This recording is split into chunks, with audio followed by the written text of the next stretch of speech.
Waqt laqgħa ta' dialogu li saret mal-Prim Ministru Joseph Muscat mill-membri tal-Kamra tal-Kummerċ, Intrapriżi u Industrija, il-President tal-Kamra tal-Kummerċ David Kurmi stqarr li jinsab kuntent li l-kontroversja dwar il-programm ta' ċittadinanza b'investiment issa tinsab magħluqa kif intlaħaq qbil mal-Kummissjoni Ewropea. Osserva b'sodisfazzjon li l-attenzjoni tista' ddur fuq temi urġenti oħra illi jaffettwaw in-negozju Malti. Il-Kamra tal-Kummerċ appellat biex il-proċess li bih tinħadem il-kola jkun rivedut.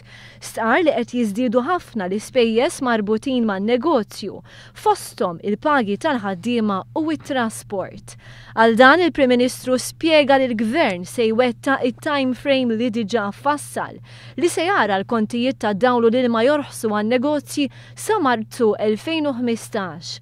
Saħa wkoll li l-Gvern qed jara li jitwettqu miżuri u sistemi li permezz tagħhom industriji li jaħlu ħafna ikunu mejjuna b'mod sostenibbli.